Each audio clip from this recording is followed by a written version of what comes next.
Hello guys, good morning. तो आपको पता है ना, आपका बायोलॉजी डोज आता है मॉर्निंग, अर्ली मॉर्निंग, राइट। आप लोग उठ जाते हो, आई नो। बहुत से बच्चे पढ़ने वाले भी हैं, पढ़ने वाले वो भी हैं जो देर देर तक उठते हैं।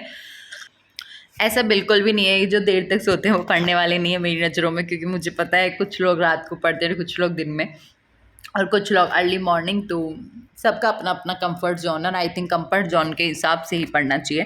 ऐसा नहीं होना चाहिए कि किसी ने बोल दिया मॉर्निंग में ज़्यादा अच्छे से याद होता है, आप रात भर अलार्म बजाए बैठे हो, राइट। ऐसा ना हो, बेटर है। तो अपने पास में, क्योंकि टाइम बहुत कम रहता है इस वाली वीडियो में, तो इसी वजह से फटाफट काम की बात कर लेते हैं। तो देखो, ध्यान रखना, एक सेल के अंदर लगभग 1200 माइटोकॉन्ड्रिया होते हैं ना।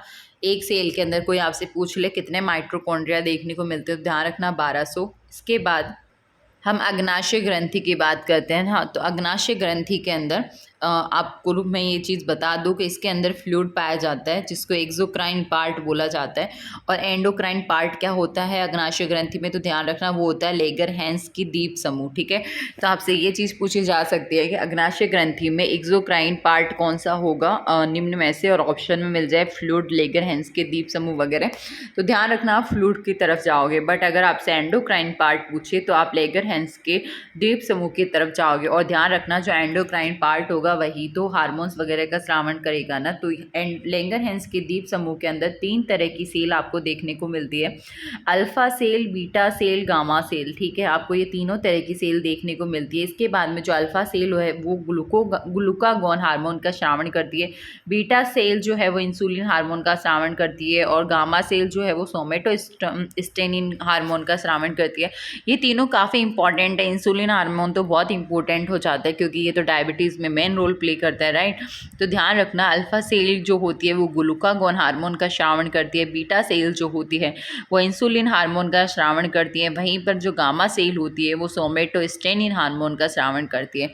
आई होप आपको ये इंपॉर्टेंट है, मैंने आपको साथ के साथ बताया, तो प्लीज़ साथ के साथ पढ़ते चलें। और मैं आपको एक ही, मतलब मेरी आपसे एक रिक्वेस्ट है, या तो आप लोग इनको साथ के साथ लिखते चलो। देखो, लिख लिख के याद करने वाली चीज़ें माइंड में काफ़ी टाइम तक रिटेन रहती है। देखो, 10 मिनट में कुछ नहीं जाता। एक छोटी सी पतली सी कॉपी डाल लो, जिसमें डेली के डेली आधा पन्ना पौन जो भी भरे, मतलब हाँ, आधा पौन पन्ना जो भी है, तो आप इतना तो लिख ही सकते हो। ठीक है, और मैं तो यही कहूँगी आपको ये ज़रूर लिखने चाहिए, ताकि आपको एक बार आप रिवाइज हो जाए, एक बार लिखने की टाइम हो जाए, तो आपका काम बन जाएगा। इंसुलिन हार्मोन जो है वो अग्नाशय ग्रंथि में पाए जाने वाले लेगरहैंस की दीप समूह की बीटा कोशिकाओं से निकलते हैं। तो ध्यान रखना, आपसे पूछा जा सकता है कि इंसुलिन हार्मोन का स्रावण कहाँ से होता है, तो ध्यान रखना अग्नाशय ग्रंथि से। अगर ग्रंथियों में ऑप्शन दे, जैसे थायराइड ग्रंथि हो गया, है ना, ऐसे ऑप्शन में आपको एड्रिनल ग्रंथि या अग्नाशय ग्रंथि देखने को मिले, तब तो जाओ कि आपकी इंसुलिन हार्मोन जो है वो अग्नाशय ग्रंथि में ग्रंथि से स्रावित होता है। बट अगर लेगरहैंस दीप समूह की बात आए, कि मतलब आपको इन अग्नाशय ग्रंथि ऑप्शन में ना मिले और लेगरहैंस दीप समूह ऑप्शन में मिले, तो आप ऑब्वियस से उसकी तरफ ही जाओगे।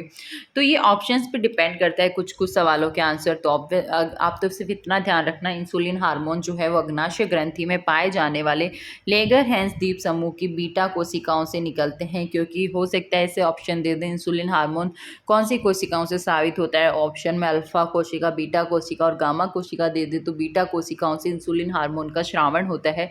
उसी तरह से अल्फा कोशिका से मैंने आपको बताया था ग्लूकागॉन का श्रावण होता है। और जो गामा कोशिका है, आपको चलो ले ही चलते हैं, फिर मैं गलत बता दूंगी क्या मतलब है। गामा कोशिकाओं से सोमेटोस्टेनिन हार्मोन का श्रावण होता है। अब इंसुलिन हार्मोन के कार्य देख लेते हैं, देखते हैं पहले अपने पास टाइम बचा है क्या। हाँ, अभी तो है। तो देखो, इंसुलिन हार्मोन के कार्य की बात अगर हम करें, तो यहाँ पर इन्होंने ब्लड वेसल को शो कर रखा है। इसको, ये जो आपको पाइप जैसा दिख रहा है ना, ये ब्लड वेसल्स है।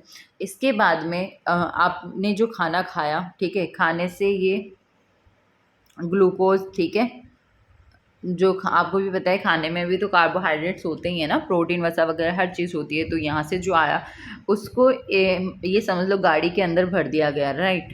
और ऐसे ही ब्लड और यूरिन, आपको पता है ये क्या, किसका डायग्राम है, ये वृक्क का डायग्राम है, राइट। तो यहाँ पर भी इसका ग्लूकोज का फॉर्मेशन हुआ, ये भी इस गाड़ी में डाल दिया। और अब इंसुलिन हार्मोन क्या करेगा, इसको लेके जाएगा ग्लूकोज को, और O2 के साथ में मिलके एनर्जी में कन्वर्ट कर देगा या एनर्जी प्रोवाइड करवा देगा। और ये काम होता है आपका माइटोकॉन्ड्रिया में। इसी वजह से तो माइटोकॉन्ड्रिया में एनर्जी होती है यार, मतलब आई थिंक इसको पावर पावर सेल, मतलब सेल का पावर, आई थिंक पावर ग्रह बोला जाता है। देखो मुझे अभी याद नहीं आ रहा है, बट हाँ माइटोकॉन्ड्रिया को एनर्जी से रिलेटेड है।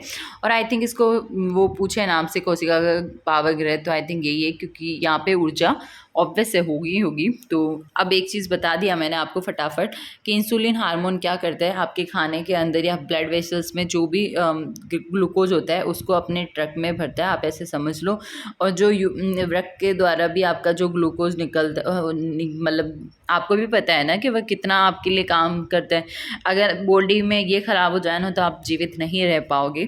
खैर कुछ भी बॉडी में ख़राब होता है तो आप वैसे जीवित तो नहीं रह पाते, कुछ ना कुछ तो नुकसान होता है। बस इसका खेल कुछ ज़्यादा ही बड़ा है। किडनी यार, ठीक है, किडनी ही बोलते हैं, समझ में आ गया होगा अब तो इसने यहाँ से भी ग्लूकोज लिया, उसके बाद में ये मतलब बॉडी में जितना भी बन रहा है ना इन सबको लेके इंसुलिन हार्मोन क्या करता है, इसको ग्लूकोज प्लस O2 मतलब O2 की प्रेजेंस में इसको ऑक्सीडाइज करवा के एनर्जी प्रोवाइड करवाता है आपको। ये इसका कार्य हो गया, ठीक है।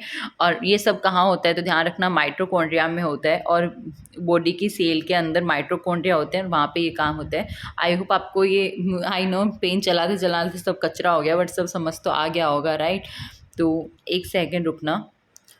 तो जो इंसुलिन हार्मोन में कमी, अगर इंसुलिन हार्मोन की कमी हो जाए है ना, तो ब्लड में क्या होगा, ग्लूकोज की मात्रा बढ़ जाएगी। क्योंकि मैंने अभी आपको बताया था कि ये क्या करता है, जो भी आपके शरीर में खाने से ग्लूकोज आया है या वृक्क से जो ग्लूकोज मिला है उसी का ही तो ये मतलब O2 की प्रेजेंस में एनर्जी में कन्वर्ट कर देगा, राइट। तो जब आपके बॉडी में इंसुलिन हार्मोन की कमी हो जाएगी तो क्या होगा, ऑब्वियस है ब्लड के अंदर ग्लूकोज की मात्रा बढ़ जाएगी। ये साइन है ना, इसका मतलब है इंक्रीज हो जाएगी।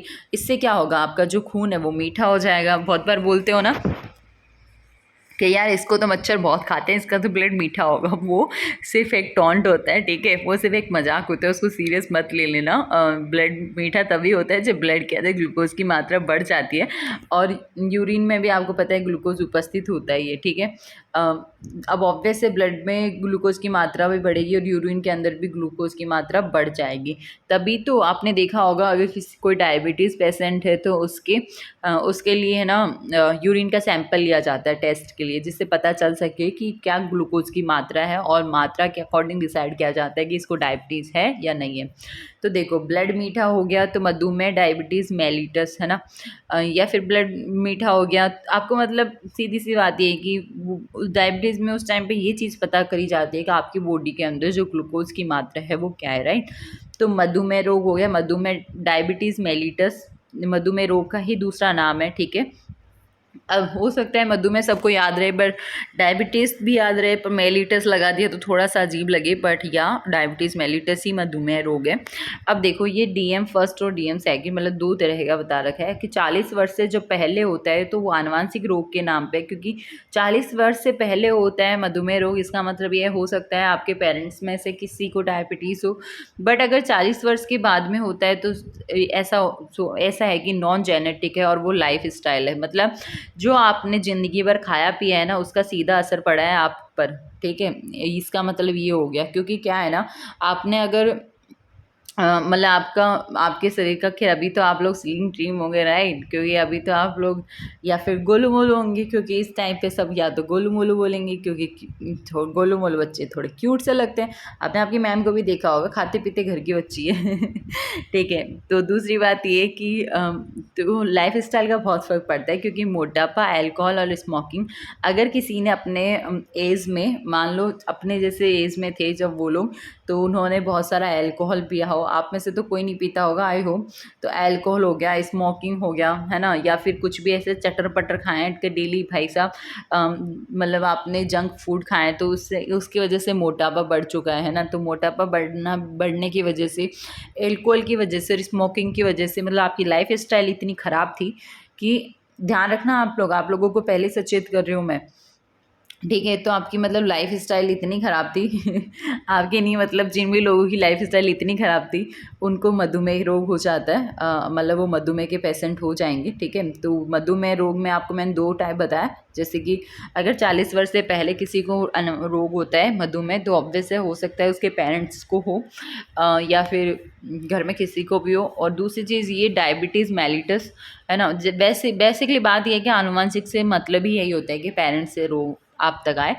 और डायबिटीज़ मेलिटस का मतलब इसमें सेकंड पार्ट हमने देखा कि जो 40 वर्ष के बाद में अगर किसी को डायबिटीज़ होता है, इसका मतलब ये है कि वो नॉन जेनेटिक है और वो लाइफ स्टाइल का जो आपने ज़िंदगी भर करा है वो ही भुगत रहे हो। सॉरी, वो बार बार आपने निकल आता है, पर जिन्होंने भी ज़िंदगी भर ये सब खाया पिया है अटरम सटरम, उनको मधुमेह रोग उनको सौगात में मिली है, ठीक है? अब तो आपको ये चीज़ें याद रह जाएंगी, इतने फ़नी वे में और हंसते खेलते पढ़ाया मैंने आपको। तो मिलते हैं नेक्स्ट वीडियो में, क्योंकि आपके 10 मिनट्स कंप्लीट हो चुके हैं, ठीक है? चैनल को सब्सक्राइब करना मत भूलिए।